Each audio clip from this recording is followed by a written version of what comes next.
Atenção! Vai começar agora uma teleaula de processos de fabricação do curso profissionalizante. Este módulo tem um total de 80 aulas. Hoje, você vai assistir a teleaula número 58. Bons estudos!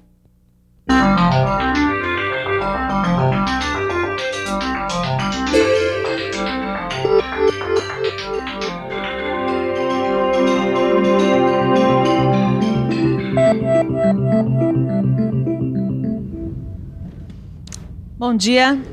Seu Lorenzo, quais são as ferramentas que o senhor mais usa no seu dia a dia de trabalho? Um pente, tesoura, navalha, máquina de cortar cabelo, mais secador de cabelo, mas é essencial, né? E daria para fazer um corte de cabelo com uma tesoura que não estivesse bem afiada? Não tem condição, não. E a barba? Daria para fazer uma barba bem feita com um corte com fio ruim? Inde, não tem condição nenhuma. É isso aí. Será que o barbeiro é o único profissional que precisa manter suas ferramentas de corte bem afiadas? Claro que não, né? Qualquer profissional precisa deixar as suas ferramentas em ordem para fazer um bom trabalho, inclusive o profissional de mecânica. Na usinagem, depois de algum tempo, as ferramentas de corte geralmente se desgastam, passando a apresentar trincas, lascamentos ou modificações em suas propriedades. O desgaste das ferramentas é a porta de entrada para dois inimigos bastante indesejáveis: queda da produtividade e da qualidade. Os problemas se traduzem em aquecimento excessivo da peça e da ferramenta de corte, aumento do esforço da máquina, aumento do tempo de confecção e acabamento ruim. E a solução para o desgaste das ferramentas de corte é a sua restauração. E para elas ficarem em ponto de bala bem restauradas, elas precisam principalmente de afiação. E este é exatamente o tema desta teleaula. Nesta teleaula você vai aprender o que é afiação, vai conhecer seus tipos e quais os procedimentos contidos na operação de afiar. E aí, tá prestando atenção? Então vamos em frente, porque depois dessa teleaula você vai poder fazer barba e cabelo quando o assunto for afiação.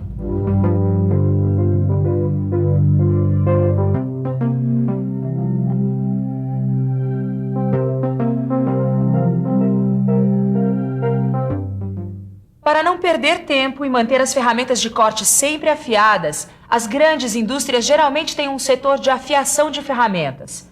E aí, o trabalho é um só: restauração do contorno e perfil de corte das ferramentas desgastadas. A afiação é feita quase sempre com rebolos, que, como você sabe, também são ferramentas de usinagem usadas nas retificadoras. Você também já sabe que existem vários tipos de rebolo. E é claro que na hora de afiar, deve ser usado o rebolo mais adequado ao tipo de ferramenta de corte. Bom, mas antes da gente seguir adiante, é preciso saber o que é, afinal de contas, essa operação de afiar. Você sabe? Então fique por dentro.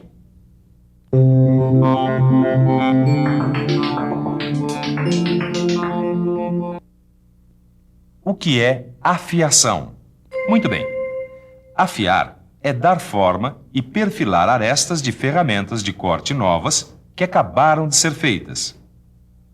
E restaurar o perfil e as arestas de ferramentas de corte desgastadas pelo uso.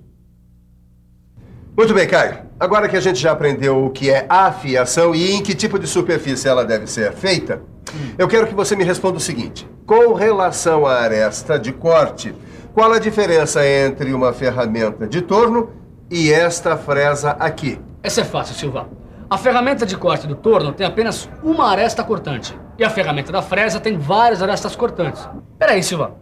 Você está querendo me dizer que as ferramentas de corte se dividem em ferramentas que têm uma aresta de corte e ferramentas que têm várias arestas de corte, é isso? Na mosca. Quando a ferramenta tem apenas uma aresta de corte, ela é monocortante. As ferramentas de torno e de plaina são do tipo monocortantes. Já as fresas, as brocas, os escariadores e as serras são do tipo policortantes. Bom, poli quer dizer muitos. Policortantes, então, são ferramentas com muitas arestas de corte. Mas peraí, Silva, a teleaula não é sobre afiação? Pois fique o senhor sabendo que a afiação depende disso, Caio. Quer dizer, para saber qual o melhor jeito de afiar uma ferramenta, é preciso considerar se ela é monocortante ou policortante. E a afiação não depende do material de que é feita a ferramenta? Claro. Para escolher o rebolo adequado, é fundamental saber de que tipo de material a ferramenta é feita. Que tal a gente relembrar os materiais mais usados para fabricar uma ferramenta de corte?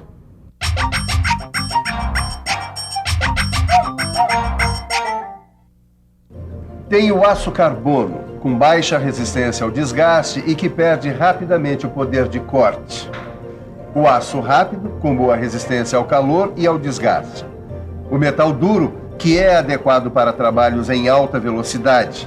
E o sinterizado especial, um material de última geração que pode ser dividido em pastilhas cerâmicas e superabrasivos sinterizados. Resumindo, a afiação depende do tipo de ferramenta, se ela é monocortante ou policortante, e do tipo de material com o qual ela é feita. Agora sim, sabendo disso, nós podemos conhecer os tipos de afiação. É isso aí. Acabei de afiar essa ferramenta do torno aqui na esmerilhadora. É isso mesmo que você está pensando. A afiação pode ser feita manualmente. Na verdade, quando a ferramenta é monocortante, a afiação pode ser feita manualmente. Nesse tipo de afiação manual, o resultado depende da habilidade do operador. Quer dizer, para afiar manualmente uma ferramenta numa esmerilhadora, tem que ter destreza e entender do assunto. Agora, se for preciso afiar uma ferramenta do tipo policortante, aí entra em ação um profissional especialista em afiação. Esse aqui é o Daniel. Ele trabalha numa empresa que só faz afiação de ferramentas de corte e está aqui dando uma avaliada nas ferramentas da fresa aqui da oficina. Você sabe como é, né? Ferramenta de corte tem que estar sempre bem afiada, senão a produtividade vai lá para baixo. E aí, Daniel, essa fresa aí vai render como antes ou não? Bom, Ananias, quando o assunto é avaliação de fresa desgastada, cada caso é um caso. Mas tá com sorte, viu? Não vai precisar comprar outra, não. Com uma boa afiada, essa fresa aqui vai render muito mais ainda. Bom, além de ser cliente antigo, eu sou do ramo e sei como isso é feito. Mas tem gente que está vendo esse negócio de afiação pela primeira vez e quer saber como isso é feito. Quando a ferramenta é do tipo policortante, como esta fresa, é preciso afiar em máquinas especiais. Máquinas que são chamadas de afiadoras. Elas dispõem de suportes orientáveis que ajudam a posicionar a face da aresta a ser afiada, de maneira que a inclinação em relação à superfície seja a mais justa possível. A ferramenta deve ser movimentada sobre a superfície do rebolo. Isso deve ser feito para não desgastar de forma irregular a superfície do rebolo e também para reduzir a chance de aquecimento da aresta de corte da ferramenta. Essas máquinas afiam todo tipo de fresas, cilíndricas, angulares, com dentes postiços e outras. Para afiar brocas helicoidais, existe uma máquina especial. A broca precisa estar afiada para manter um bom poder de corte do material e também para que suas arestas de corte fiquem simétricas em relação ao eixo da broca. Tem também uma afiadora de ferramentas de corte de metal duro. Mas atenção, Caio. É bom saber que a afiação não é uma coisa isolada. Às vezes são necessários 3 tipos de operação para se afiar uma ferramenta de corte. A saber, desbaste, semi-acabamento e acabamento. E cada uma dessas operações é feita com um rebolo diferente. Olha só, com este rebolo aqui nós podemos desbastar uma ferramenta de corte. Tá. E essa ferramenta lascada aqui, também tem que ser desbastada, Silvio? Ah, precisa sim. Em geral, as ferramentas de corte passam pelo desbaste antes de serem afiadas. E quando a afiação vai ser feita numa ferramenta que não está lascada, como essa aqui, por exemplo, também tem que desbastar? Não, aí basta a operação de semi-acabamento ou de simples acabamento nas arestas cortantes, com este outro rebolo aqui. Muito bem, já não existem dúvidas. Para manter o rendimento máximo das ferramentas de corte, é preciso afiar. Se você precisa afiar uma ferramenta monocortante simples, como a ferramenta de desbaste do torno, entre em ação a esmerilhadora e a habilidade manual do operador. Agora, se a ferramenta a ser afiada for policortante, como a fresa, como fazer? Bom, para responder essa pergunta, só mesmo conferindo os detalhes da operação de afiar. Antes de mais nada, a gente tem que levar em conta que cada dente da fresa é limitado por 2 superfícies ativas, uma de ataque e outra de incidência. Repare que durante a afiação, a mesa é acionada pelo operador com rápidos movimentos de vai e vem. E mais, hein? A fresa deve ser mantida apoiada na guia da máquina.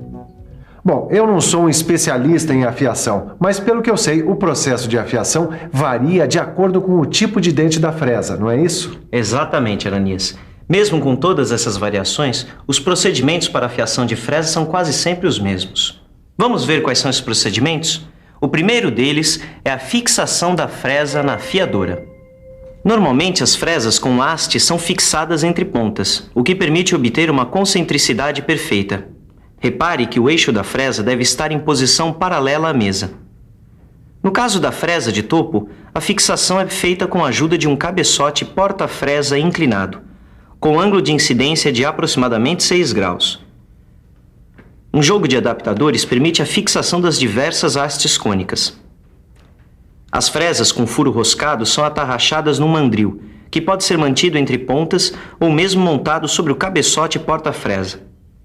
E as fresas com haste cilíndrica podem ser afiadas entre pontas, ou ainda fixadas no cabeçote porta-fresa, através de pinças cônicas. O segundo procedimento diz respeito à regulagem da máquina. Como exemplo, imagine que a gente vai afiar a parte externa da fresa com um rebolo reto plano. O dente da fresa é apoiado na escora guia, assim. Depois, o eixo do porta-rebolo e o eixo porta-fresa são colocados paralelamente no mesmo plano horizontal. Aí é hora de aproximar um dos dentes para bem perto do rebolo. Por último, a operação de afiar propriamente dita. Antes de ligar o motor, tem que aproximar a fresa alguns milímetros do rebolo, mas de maneira que ele possa girar livremente. Aí sim pode ligar. Então o carro deve ser aproximado do rebolo, bem devagarzinho, até que o rebolo e a fresa fiquem em contato. Aí tem que movimentar a mesa assim, num vai e vem bem rápido. E ao mesmo tempo, a fresa deve ser guiada pela outra mão. Em seguida, a fresa deve ser afastada lateralmente e deve-se fazer um passe de 0,02 de milímetro. Então é só ir afiando dente a dente, sempre mantendo a mesma referência. Depois de uma volta completa, o carro deve ser avançado para um novo passe de 0,02 de milímetro, e a afiação deve continuar até compensar todo o desgaste da fresa. Para o acabamento, os passes devem ser de 0,01 de milímetro. Depois da afiação, as rebarbas devem ser retiradas do gume com uma pedra abrasiva. Aí, pronto, Silva. Tá afiadinha, pronta para usinar mais um montão de peças.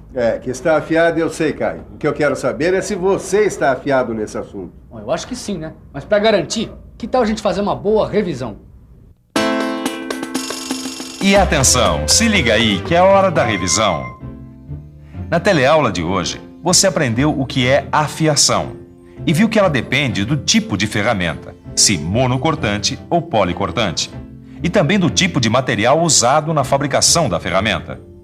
Viu que a afiação pode ser feita manualmente, no caso das ferramentas monocortantes, ou com máquinas afiadoras, no caso das ferramentas policortantes. E também que existem vários tipos de máquinas afiadoras. Por último, você aprendeu que procedimentos deve seguir na hora de afiar uma ferramenta. As ferramentas de corte devem estar sempre bem afiadas para render. E para você render neste assunto, só tem um jeito. Dê uma bela estudada no seu livro de estudos. Assim você vai ficar bem afiado. Até a próxima teleaula e tchau.